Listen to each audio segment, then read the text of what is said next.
लखनऊ के घने जंगल में टुनटुनी चिड़िया, कालू कौवा, तोता राम और बंटी कबूतर आसपास के पेड़ों पर अपना अपना घोंसला बनाकर रहते थे। अच्छा हुआ बारिश का मौसम चला गया है, अब ठंड आने वाली ही है।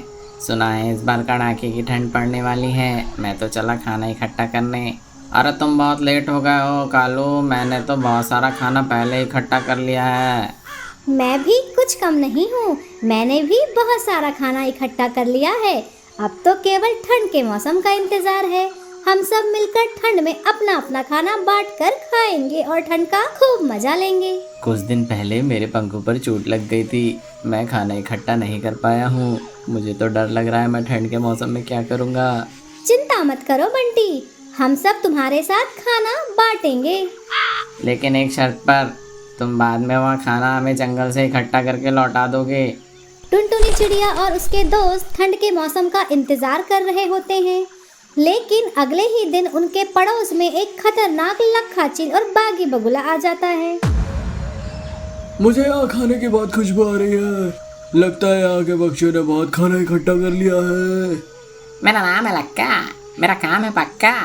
मैं हूँ बहुत भूखा, लेकिन खाऊंगा नहीं मैं सूखा। तुम्हें सूखा खाने की जरूरत नहीं पड़ेगी लक्का, यहाँ पक्षियों ने ढेर सारा खाना अपने घोंसले में जमा करके रखा है। हमें केवल उन पक्षियों को लूटना है। लेकिन पक्षियों के साथ मारपीट करना अच्छी बात नहीं है, हमारे पंख गंदे हो सकते हैं। उन्हें तो बस हम चेतावनी देकर कल उनके घोंसले खाली करवा लेंगे, और यदि वह नहीं माने तो हमें अपने पंख गंदे करने ही होंगे। मेरा नाम है लक्का, तुम्हारा आइडिया है पक्का।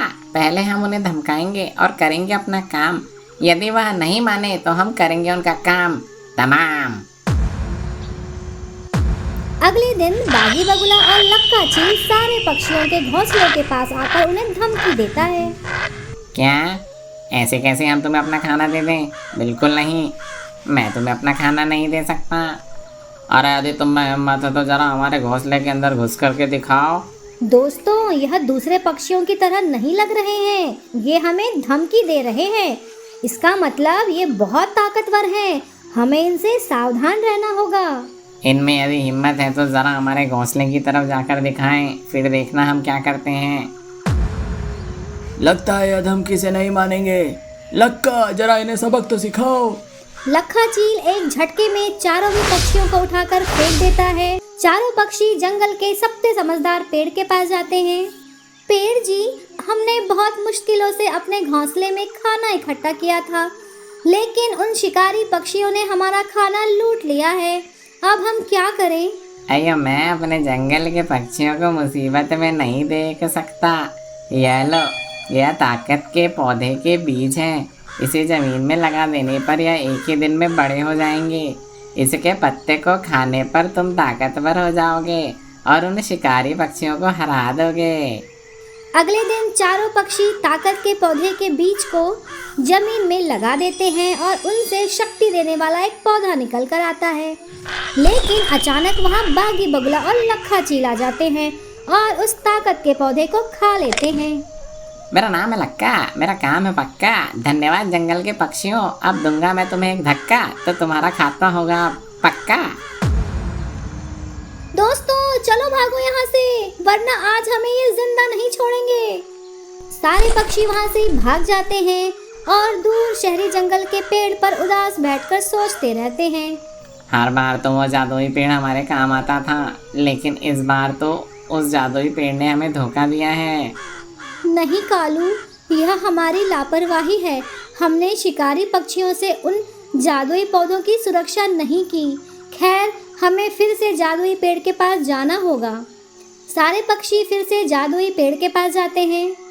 पेड़ जी, अब तो वह शिकारी पक्षी जादुई पौधे को खाकर और भी ताकतवर हो गए हैं। अब जल्दी हमें कोई और उपाय बताइए। इतना समय क्यों लगा रहे हैं? क्या आपके दिमाग की घंटी नहीं बज रही है? अयो घंटी, ओ घंटी, वाह पक्षियों, तुमने मेरे दिमाग की घंटी बजा दी। अचानक पेड़ पक्षियों को एक बहुत बड़े घंटे का घर देता है। अयो पक्षियों, ये लो घंटे का घर। इस घंटे के घर में तुम सब चैन से रहो। अब जब भी वो शिकारी पक्षी तुम्हारे नज़दीक आएंगे तो इस घंटे की घंटी को बजा देना। इसकी आवाज वो सहन नहीं कर पाएंगे, भले ही वह कितने भी ताकतवर क्यों ना हो। इसकी आवाज से वह हार जाएंगे। अगले दिन चारों पक्षी उस घंटे के घर में रहना शुरू कर देते हैं। जैसे ही लखा चील और बागी बगुला उस घंटे के घर के पास आते हैं, टुनटुनी चिड़िया और उसके दोस्त मिलकर घंटे को जोर जोर से बजाने लगते हैं।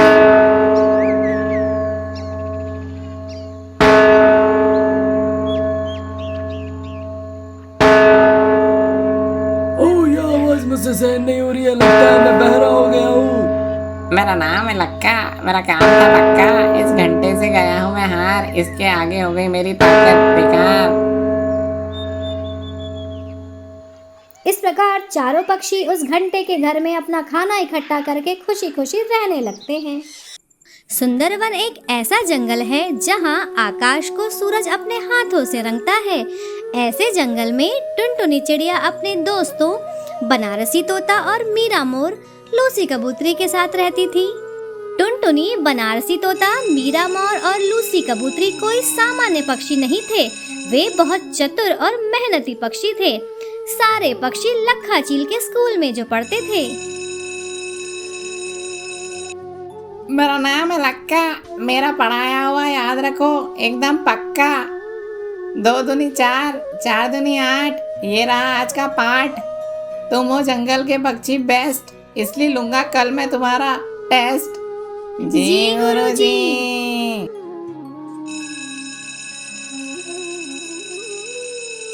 ओह माय गॉड, आज का पाठ तो बहुत ही कठिन है। मुझे गणित से नफरत है। I hate maths. चिंता मत करो मेरे दोस्तों, बस थोड़ी और मेहनत करने से हमेशा याद हो जाता है। अरे 2 का पहाड़ा, हमको तो 10 तक का पहाड़ा आता है। आज हम जंगल में उड़ान भरते रहेंगे और कल जाकर परीक्षा में पास भी हो जाएंगे, देख लेना। टुनटुनी चिड़िया क्लास की सबसे होशियार चिड़िया थी, जो हर परीक्षा में हमेशा फर्स्ट आती थी।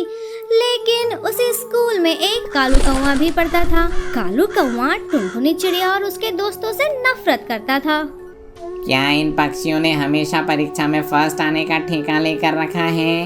हम कौवे जंगल के सबसे चालाक पक्षी माने जाते हैं, लेकिन पता नहीं ये पक्षी हमेशा मुझसे आगे रहते हैं। कुछ करना पड़ेगा। मैं टुनटुनी और उसके दोस्तों को दिखा दूंगा कि असली होशियार पक्षी कौन है।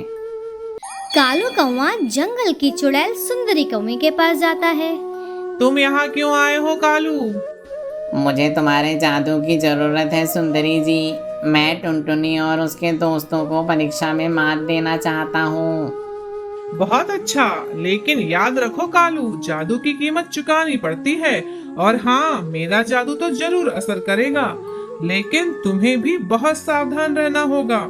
मेहनत करके पढ़ाई करने वाले पक्षियों पर यह उतना असरदार नहीं होगा। हम कौवों का स्वाभिमान दांव पर लगा है। क्या तुम यह चाहती हो कि कौवे अब जंगल के सबसे चालाक पक्षी ना कहलाएं? नहीं नहीं कालू, मैं ऐसा बिल्कुल नहीं चाहती। तो फिर तुमको मुझे अपनी सबसे जादुई और शानदार चीज देना चाहिए, जिससे हम कौवे जंगल पर राज कर सकें।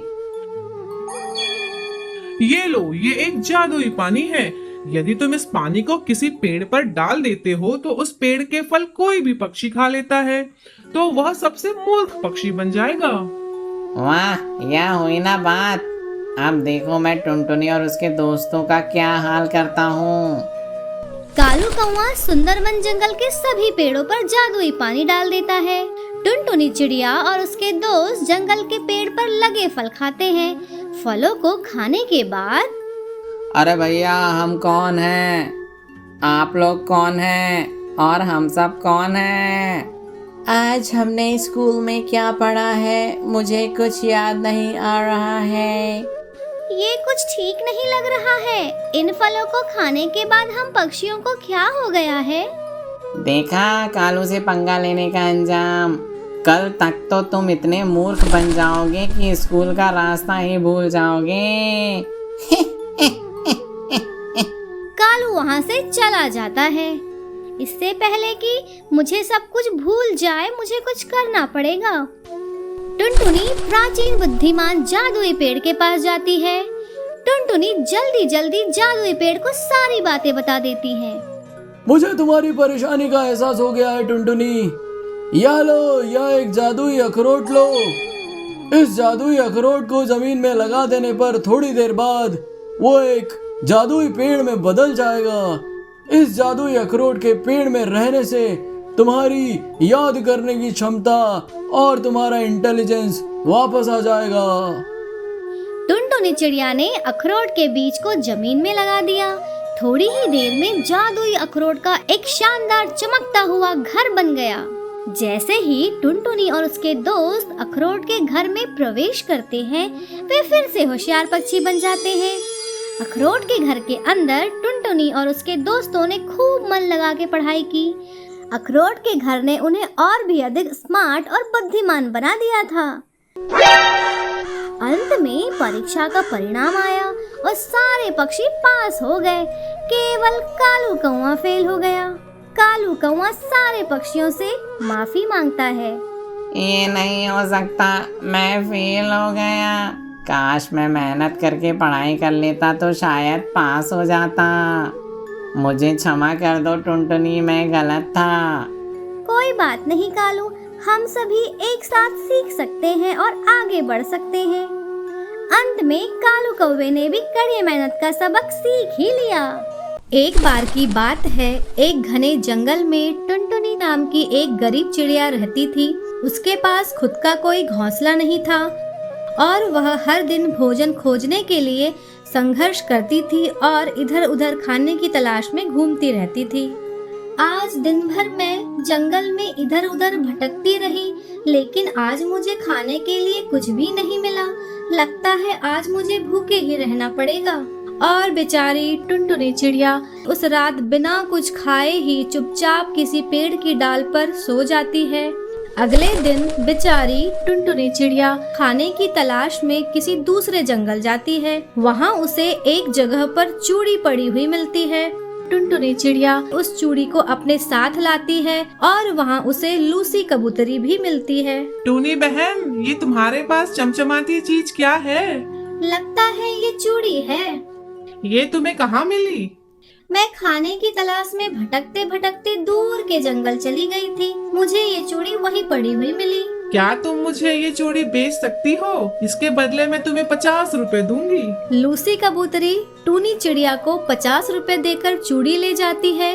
टुनटुनी चिड़िया उस 50 रुपए से पेट भर खाना खाती है। खाना खाते खाते वह सोचती है कि यदि मैं दूसरे जंगल से चूड़ियाँ लाकर बेचूं तो कितना अच्छा होगा। अगले दिन टुनटुनी चिड़िया चूड़ियाँ बनाकर उन्हें बेचना शुरू कर देती है। मनिहारी का भेष बनाई, टूनी चूड़ी बेचने आई।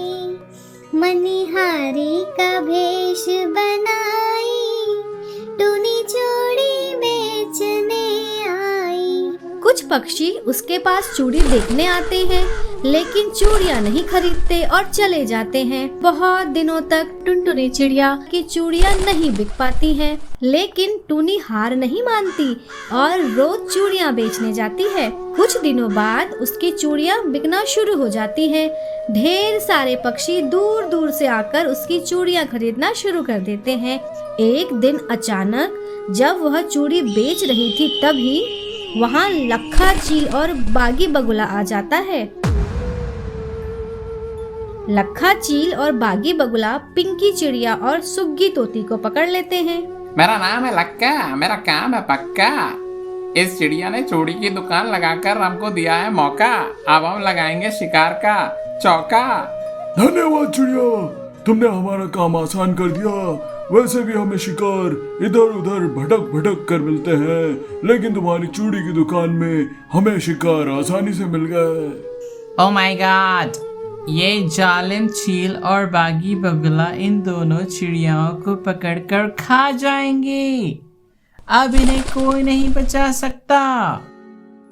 अचानक टुनटुनी चिड़िया को टोकरी में रखी हुई चूड़ियाँ सूरज की रोशनी पड़ने पर चमकती हुई दिखाई देती है। टूनी को एक जबरदस्त आइडिया आता है। टुनटुनी चिड़िया चूड़ियों को उठाकर उसे कुछ इस प्रकार घुमाती है कि चूड़ियों की चमक लखा चील और बागी बगुले की आंखों में पड़ती है। दोनों की आंखें चौंधिया जाती है। मौका पाकर पिंकी चिड़िया और सुग्गी तोता उनके चंगुल से छूटकर भाग जाते हैं। टुनटुनी चिड़िया और सारे पक्षी भी वहाँ से भाग जाते हैं। अब क्या था, टुनटुनी चिड़िया की चूड़ियाँ तो सारे जंगल में प्रसिद्ध हो गई थी। सारे पक्षी शिकारियों से अपनी जान बचाने के लिए टुनटुनी चिड़िया की चूड़ियाँ खरीदने लगे। इस प्रकार टूनी चिड़िया ने मेहनत के बल पर अपनी गरीबी को दूर किया और जंगल के पक्षियों की जान भी बचाई।